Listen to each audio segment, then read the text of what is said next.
Happy Harbor, February 23, 1416 EST. It was a crisp, clear day, a perfect day for a barbecue among friends and for a farewell party.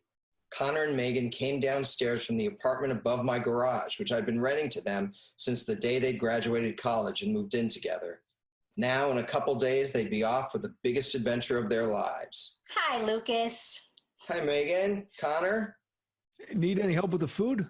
Forager and Lucas Carr do not need help with the food from Megan Morse and Connor Kent.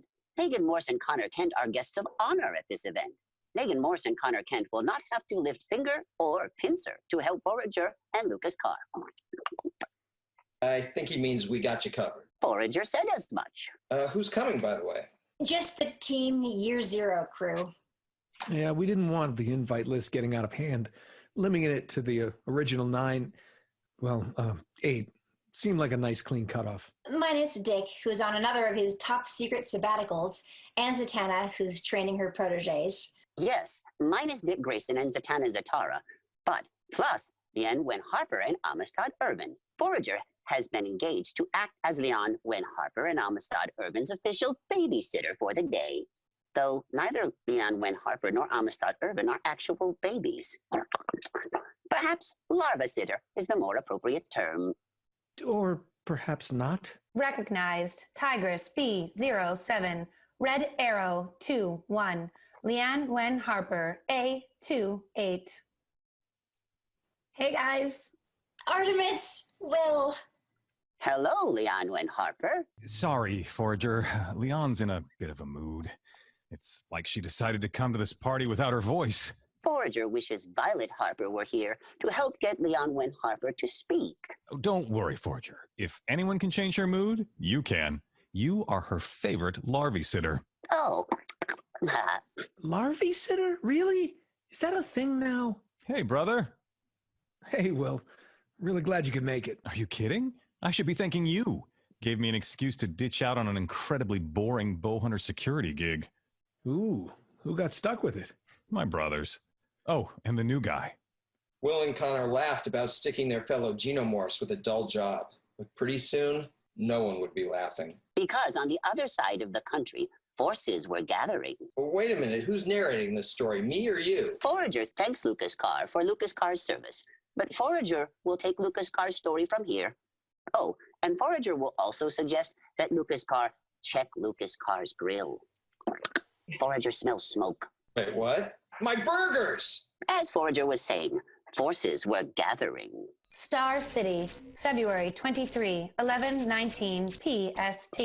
Roy Harper, Jim Harper, and new guy Harlan Matthews were wearing Bowhunter security uniforms and guarding a shipment of Wayne Tech hardware destined for the new Wayne Tech skyscraper in Star City. See, Jim?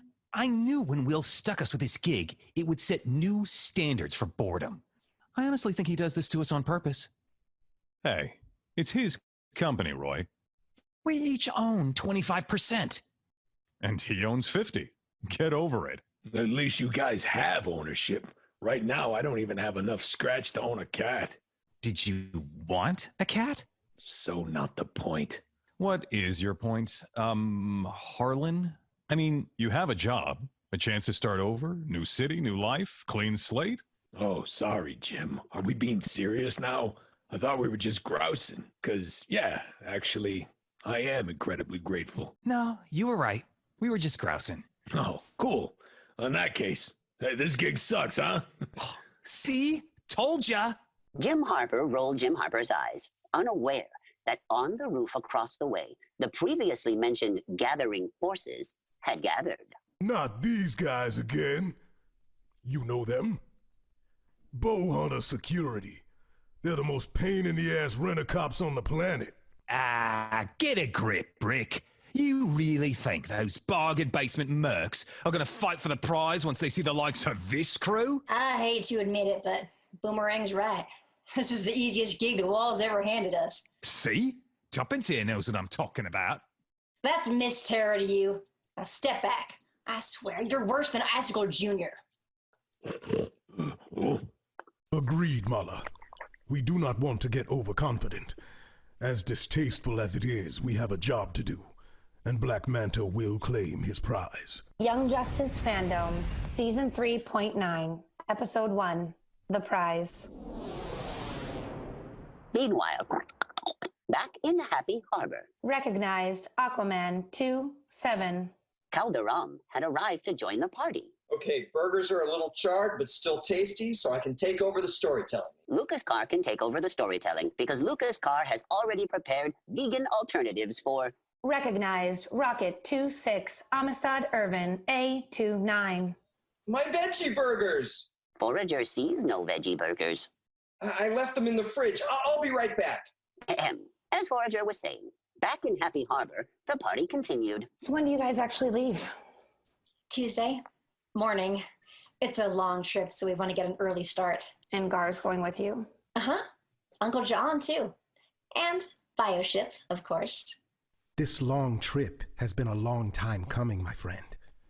Don't have to tell me. Please. We all knew this would happen eventually. I believe most of us knew before Connor did. And it's not at all like you guys haven't enjoyed reminding me of that fact for the last 10 years. Oh, we've enjoyed it. Trust me. I am so happy for you both. And I'm so happy you're here. Wouldn't miss it. But Raquel Irvin, Megan Morse, Artemis Crock, Calderon, Will Harper, and Connor Kent were indeed missing something. Something important in Star City that began with the flight of a simple boomerang that just flew through an open window and thunked into a wall. Punk. Is that a boomerang? Get down! The boomerang exploded, knocking Jim Harper, Roy Harper, and Harlan Matthews off Jim Harper, Roy Harper, and Harlan Matthews' feet. Simultaneously, two steel-reinforced doors were smashed in at two ends of the warehouse by Tuppence Terror and Brick. They're trying to steal the Wayne Tech. I thought you said this gig was boring. It was. Well, not anymore. Monsieur Mala entered next, firing a Gatling gun. Boomerangs? Gatling guns? That monkey brought an arsenal!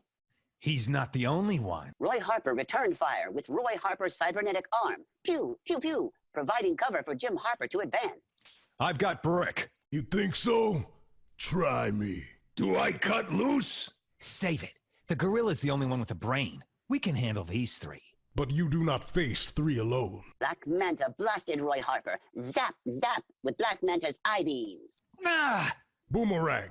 Captain Boomerang entered behind Black Manta, throwing three boomerangs that stuck, thunk, thunk, thunk, in the ground on three sides of Harlan Matthews. Activate desiccation field. Way ahead of you, boss. A bizarre electric field sprung up from the boomerangs around Harlan Matthews.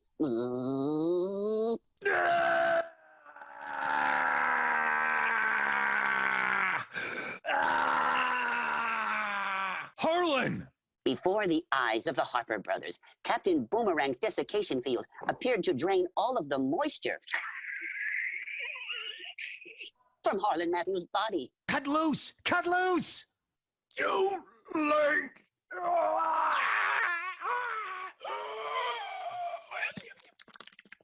No! Harlan Matthews rapidly withered to a dusty husk, finally collapsing like sand between the three boomerangs. Took your eyes off the prize, Rent-A-Dork. Ugh. Oh, this one's no better. Distracted by Harlan Matthews' apparent demise, Roy Harper and Jim Harper were quickly dispatched into unconsciousness. Oh. Guess the party's over. All that's left is the cleanup. Indeed. Mala.